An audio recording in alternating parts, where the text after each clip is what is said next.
Indian মার্কেটে আজকে বেশ কিছু ইন্টারেস্টিং পয়েন্ট দেখতে পাওয়া গেল, যেগুলো কিনা আমাদেরকে মার্কেটটাকে কিছুটা আসার জায়গায় নিয়ে গেল। প্রথম যে কথাটা বলতে হবে সেটা হচ্ছে নিফটি আজকে 24,100-তে রয়েছে, স্লাইটলি মুভ করেছে পজিটিভ সাইডে, 24,000 ব্যারিয়ারটা ভেঙে ওপরে রয়েছে।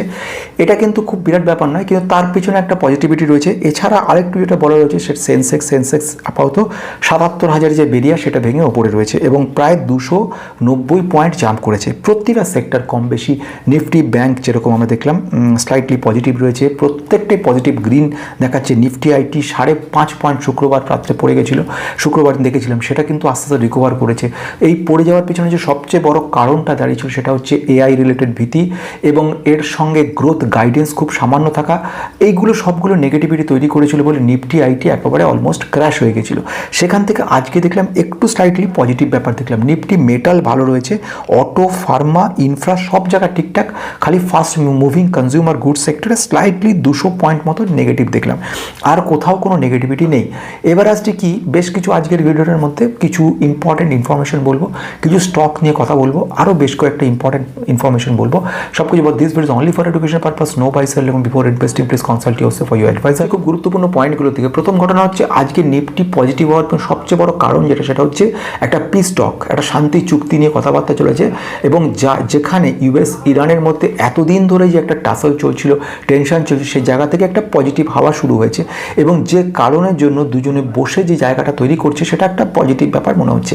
যদিও এর মানেই সব শেষ নয়, এর মানে আরও অনেক কিছু বিষয় রয়ে গেছে এবং যেখানে ইউএস তরফ থেকে বেশ কিছু পজিটিভ ব্যাপার শুনেছে। $300 বিলিয়ন একটা সুযোগ দেওয়া হবে, তবে হ্যাঁ ইউএসএ নিজে নয়, তার অন্যান্য দেশরা এই সাহায্যটা করতে চলেছে। যাই হোক, সেটা যে ব্যাপারই দাঁড়ায় না কেন, ইরানের সঙ্গে সমঝোতা হচ্ছে। ইরানকেও বলা হয়েছে যে ওদের অনেকগুলো যেগুলো ফ্রিজ করে রাখা ছিল এখন সেগুলো খুলে দেওয়া হবে, সেগুলো সমস্ত আশার বাণী। তার বদলে ইরানকে যে প্ল্যান্টে মানে পরমাণু অস্ত্র তৈরি হবে সেটাকে আপাতত বন্ধ রাখতে হবে, এই ধরনের একটা কথা দিতে হবে, এই ধরনের একটা এগ্রিমেন্ট করতে হবে। ব্যাপারটা কোথায় গিয়ে দাঁড়ায়, কতটা পর্যন্ত দাঁড়ায় সেটা নিয়ে যথেষ্ট নিশ্চিন্ততা নেই। এদিকে স্ট্রেট অফ হরমুজের মধ্যে কিন্তু এখনও উত্তেজনা রয়ে গেছে, ফাইনালাইজ বোঝা যাচ্ছে না। তবে এগুলোর মধ্যে একটা পজিটিভ ব্যাপার দেখা গেছে, ব্রেন্ট ক্রুড অয়েল সে কিন্তু একটা পজিটিভ, অর্থাৎ দামটা পড়েছে। দাম পড়াটা কিন্তু গ্লোবাল মার্কেটের ক্ষেত্রে একটা পজিটিভ ব্যাপার তৈরি করছে। মানে গ্লোবাল মার্কেট যে ব্রেন্ট অয়েলের যত দাম পড়বে তত মার্কেটের ইকোনমি ক্ষেত্রে একটা ইম্প্রুভমেন্ট হবে, যে কারণের জন্য আমরা ইন্ডিয়ান ইকোনমি ক্ষেত্রে আজ আবার আমরা কিন্তু 4th প্লেসে চলে আসতে পারলাম। কিন্তু এই 4th আর 6th প্লেসে যাতায়াতটা খুব বড় ফ্যাক্টর না, ফ্যাক্টরটা হচ্ছে লং টার্ম গ্রোথ, যেটা কিনা দরকার। আমার ওই চ্যানেলের মধ্যে ভিডিওতে খুব ইন্টারেস্টিং বিষয় নিয়ে কথা বলেছি, দরকার পড়লে দেখতে পারেন। ফরেন ইনস্টিটিউশনাল ইনভেস্টার বিগত 2 বছরের মধ্যে 5.5 লাখ ক্রোড় সেল করে দিয়েছে। কিন্তু কেন? তার পিছনে কারণগুলো কী কী রয়েছে, অথচ তাদের মধ্যে বেশ কিছু চেঞ্জেস দেখা যাচ্ছে। সিক্রেটলি তারা কিন্তু অন্য স্ট্রিমে ইনভেস্ট করে চলেছে, সেগুলো বাইরে প্রকাশ পাচ্ছে না। সেটা নিয়ে ডিটেলস বুঝিয়েছি, সেক্টর বলেছি, স্টক বলেছি, সব কিছু বলেছি। আজকে আসছি এবারে পরের পয়েন্টের দিকে। সেটা শুরুর আগে আজ নতুন থাকলে সাবস্ক্রাইব করে রাখতে পারেন, শুধু সাবস্ক্রাইব না, বেল আইকনটা প্রেস করবেন যাতে ইনফরমেশনগুলো আপনার কাছে পৌঁছে যায়, নাহলে কিন্তু ইনফরমেশন পৌঁছবে না সাবস্ক্রাইব করা থাকা সত্ত্বেও। আমি যেটা বলতে চলেছি এবারে সেটা হচ্ছে যে আজকে মার্কেটের যে ইম্প্যাক্টে কোথায় কোথায় ইম্প্যাক্টগুলো হলো, যেরকম ছোট করে যদি বলি, কয়েকটা কোম্পানি যেরকম বলছি, ব্ল্যাক রোজ আজকে প্রায় দেখলাম 15% জাম্প করেছে, স্মল ক্যাপ কোম্পানি। ডেনটাকে নিয়ে আগেও কথা বলেছিলাম, কোম্পানিটা ওয়াটার ট্রিটমেন্টের উপর কাজ করা কোম্পানি। এই কোম্পানিটা আজকে 11% মতো কিন্তু ওদের পজিটিভিটি দেখালো, জাম্প করেছে। এছাড়া ডিপি ওয়ার্স, আগে এই কোম্পানিটার কথা বলেছি, সে কোম্পানিও আজকে প্রায় 7% জাম্প করেছে। গ্রেপস কটন এও কিন্তু যথেষ্ট ভালো একটা জাম্প করে 7% জাম্প করেছে। বেশ কিছু কোম্পানি এরকম রয়েছে। বেদান্তের ব্যাপার নিয়ে আগে কথা বলেছি, ডিমার্জার হয়েছে, ডিমার্জার পরে কিছু পজিটিভিটি দেখতে পাচ্ছি। এবারে আসছি আজকের মধ্যে বেশ কয়েকটা গুরুত্বপূর্ণ পয়েন্ট নিয়ে। টপ নিফটি গেনারের মধ্যে যারা ছিল, যেরকম টেক মাহিন্দ্রা আজকে একটা ম্যাজিক দেখিয়েছে আমাদেরকে, সান ফার্মা, ইনফোসিস, ভারত ইলেকট্রনিক্স এবং বাজাজ ফিনসার্ভ, এরা টপ গেনারের মধ্যে ছিল। টপ ল্যাগার্ডের মধ্যে এশিয়ান পেন্টস একেবারে আটকে রয়েছে, কবে এর থেকে মুক্তি পাবে বলা যাচ্ছে না। কেমিক্যাল সেক্টরে ইম্প্রুভমেন্ট না হলে এখানে কোনো কিছু ইম্প্রুভমেন্ট আমরা দেখতে পারবো না। টাইটান অনেক পিছিয়ে রয়েছে। পাওয়ার গ্রিড এবং ট্রেন্টের কথা বলছি, ট্রেন্টও কিন্তু একটা খুব ফান্ডামেন্টালি ভেরি স্ট্রং কোম্পানি, প্রচুর রিটার্ন দিয়েছে, সামান্য, এটা খুব একটা বড় ব্যাপার নয়। এবার আসছি কি, আমি আরেকটা কোম্পানির কথা নিয়ে আসবো, JSW এনার্জি। তারা বেশ কিছু অর্ডার পেয়েছে, যে অর্ডারগুলোর জন্য আগামী দিনে কিন্তু বিরাট কাজ করবে। রিলায়েন্স আজকে ভালো একটা জাম্প করলো, 3% কাছাকাছি। এর পিছনে আরেকটা ইন্টারেস্টিং ব্যাপারে কথা বলবো, রিলায়েন্স জিও। যারা যে আইপিওটা আসছে, এটা একটা বিরাট বড় লেভেলে আইপিও আসছে।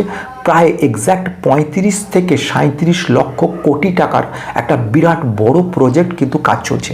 এখানে খুব ইন্টারেস্টিং কয়েকটা কথা ইনফরমেশন জেনে রাখা দরকার। জিও যে কাজটা করে চলেছে ডেটা সেন্টারকে কানেক্ট করছে, কিন্তু সিম্পল ডেটা সেন্টার নয়। ব্যাপারটা বোঝার জন্য আমাদের পিছিয়ে যেতে হবে অন্তত 5 বছর আগে। সেই 5-6 বছর আগে যদি পিছিয়ে যায়, দেখব জিও কিন্তু 4G সিম অলমোস্ট ফ্রিতে সারা ভারতবাসীর কাছে ছড়িয়ে দিয়েছিল এবং ফ্রি ডেটা দিচ্ছিল, জিবি আনলিমিটেড ডেটা দিয়ে যাচ্ছিল। মানুষ পাগল হয়ে গেছিল। সমস্ত কোটি 140 কোটি মানুষের মধ্যে কম বেশি 70-80 কোটি লোকের মধ্যে ছড়িয়ে গেছিল এই টোটাল সিম। একজন একাধিক জিও সিম নিয়েছিল লাইনে দাঁড়িয়ে, এবং তার আলটিমেট সুফল কিন্তু জিও এবারে তুলতে চলেছে। জিও অলরেডি তাদের ক্ষেত্রে আমরা দেখেছি বিভিন্নভাবে তাদের ঠিক টাকাটা তুলে নিচ্ছে, যেটা হয়ে থাকে ব্যবসায়। কিন্তু আজ যেটা কথা বলবো সেটা হচ্ছে তথ্য মানেই হচ্ছে কিন্তু শক্তি, তথ্য মানে টাকার থেকেও বেশি দামি। আজকে ওদের কাছে যে তথ্যটা চলে এসেছে সেটা কিন্তু খুব ইন্টারেস্টিং। তারা এই মুহূর্তে যত সিম ইউজ করছে, যতজন, তাদের নাম, অ্যাড্রেস, তাদের বাবার নাম, এভরিথিং তাদের কাছে চলে এসছে। ডেটা সেন্টারের সবচেয়ে বড় পাওয়ারফুল জিনিস হচ্ছে সেটা হচ্ছে ইনফরমেশন। আজ সারা বিশ্ব কেন ভারতের দিকে তাকিয়ে রয়েছে?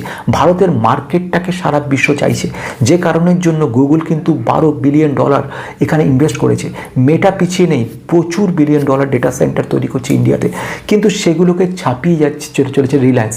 কারণ এর মধ্যে রিলায়েন্স যখন নিয়ে আসতে চলেছে তাদের নিজস্ব আইপিওটা, সে সঙ্গে সঙ্গে আরেকটা ইন্টারেস্ট জিনিস ঘটছে, সেটা হচ্ছে গুগল নিজেও কিন্তু এবং মেটা এরা দুজনেই চলে এসছে রিলায়েন্সের সঙ্গে।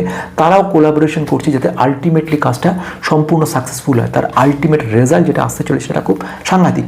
তারা এই মার্কেটটাকে দখল করার জন্য বহু বছর ধরে চেষ্টা করে চলেছে, কারণ ইন্ডিয়ার মার্কেট সারা ওয়ার্ল্ডের কাছে ভেরি লুক্রেটিভ মার্কেট। সেই মার্কেটটা রিলায়েন্স কিন্তু এই আইপিওটা আনার সঙ্গে সঙ্গে সেই মার্কেটের বড় অংশকে কিন্তু দখল করে নেবে। অর্থাৎ এই ডেটা সেন্টার নিয়ে এই কাজটা পুরো করছে। আমরা যেটা জানি, যখনই প্রোমোটার কোনো আইপিও নিয়ে আসে তারা কি করে, নিজেদের অংশটাকে সেল করে তাদের বাকিদেরকে দেয়। এ কিন্তু সেল করছে না, ফ্রেশ এন্ট্রি করাচ্ছে। নিজেদের স্টেক একটুও সেল করছে না, ফ্রেশ এন্ট্রি। মানে রিলায়েন্সের একটা বড় চিন্তা আপনার রয়েছে data centre, artificial intelligence, even semiconductor নিয়ে। এরা এই মার্কেটে কিন্তু ঢুকতে চলেছে, যেটা আলটিমেটলি অন্য দেশের পক্ষে, অন্য কোম্পানির পক্ষে কিন্তু ভয়াবহ হতে পারে।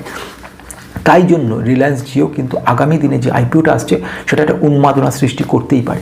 এবার আসছি পরের ঘটনার দিকে। খুব ইন্টারেস্টিং ব্যাপার, সেটা হচ্ছে টেক্সম্যাকো রেলের একটা খুব ইনফরমেশন আমি দিতে চলেছি।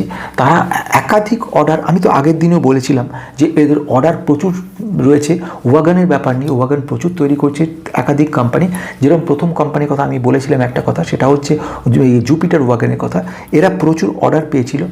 দ্বিতীয়ত কথা যেটা বলেছিলাম টিটাগড় রেলের কথা, এবং তৃতীয়ত টেক্সম্যাকো রেল এবং engineer presently JSW south rail logistic থেকে 253 কোটি টাকার একটা বড় অর্ডার পেয়েছে। এটা গেল অর্ডার, এবং আরও প্রচুর অর্ডার আসবে পরপর। প্রচুর অর্ডার অলরেডি কোম্পানির কাছে রয়ে গেছে। সেকেন্ড, আমি আরেকটা কোম্পানির কথা নিয়ে বলতে চলেছি, প্রেস্টিজ এস্টেট। তারাও কিন্তু এই প্রেস্টিজ এস্টেট, এদেরও কিন্তু বেশ কিছু প্ল্যান নিয়ে এসছে। তারা নতুন প্ল্যানগুলোকে এস্টাবলিশ করেছে হাউজিং প্রজেক্টের ওপরে, যেটা FY 2027-এ আমরা দিল্লি NCR-এ তার একটা ইম্প্যাক্ট দেখতে পারবো। আমি চলে আসছি সেকেন্ড পয়েন্টের দিকে, নিফটি অটো সেক্টর কিন্তু আগামী দিনে একটা বিরাট বড় মাপের আমাদেরকে রিটার্ন দিতে চলেছে। একটা স্ট্রং লেভেলের ফোকাস করছে, যে কারণের জন্য আমরা বেশ কিছু জায়গায় একটা পজিটিভিটি দেখতে পাচ্ছি। ইন্টারেস্টিং কোম্পানির কথা নিয়ে বলবো ভারত ফোর্জ। সেই ভারত ফোর্জ কিন্তু মিনিস্ট্রি অফ ডিফেন্স থেকে 425 কোটি টাকার একটা বড় কন্ট্রাক্ট পেয়েছে। এই কন্ট্রাক্টটার পাওয়ার সঙ্গে সঙ্গে এই কোম্পানি কিন্তু যে প্রজেক্টটা রয়েছে সেটা হচ্ছে গ্যাস টারবাইন জেনারেটরের উপরে কাজ করছে ইন্ডিয়ান নেভিতে, এর উপরে কাজ চলবে। এটা খুব ইন্টারেস্টিং ব্যাপার। এই ভিডিওটা শেষ করতে চাই খুব গুরুত্বপূর্ণ কথাগুলো বলে, সেটা হচ্ছে যে নিফটি মার্কেটে এখন যা পরিস্থিতি দেখতে পাচ্ছি সম্পূর্ণটা দাঁড়িয়ে রয়েছে কিন্তু সবচেয়ে বড় গুরুত্বপূর্ণ কয়েকটা পয়েন্টের। প্রথম পয়েন্ট যেটা, সেটা হচ্ছে US ইরানের মধ্যে পিস টক কোন জায়গায় পৌঁছে সেটা দেখার। সেকেন্ড ব্যাপার হচ্ছে ব্রেন্ট অয়েল, যেটা ক্রুড ব্রেন্ট অয়েল, সেটাকে পড়েছে, এটা কতটা পড়ে আরও সেটা দেখার। 3 নম্বর, ইন্ডিয়ান রুপি যতটা স্ট্রং হবে আলটিমেটলি ইন্ডিয়ান ইকোনমিকে তার ইম্প্যাক্ট পড়বে, যার রেজাল্ট কিন্তু আমরা দেখতে পারবো ভবিষ্যতে। তো এই বিষয়গুলোকে যতটা আমাদের নজরে থাকবে এবং আমরা অ্যানালিসিস কন্টিনিউ করে চলবো।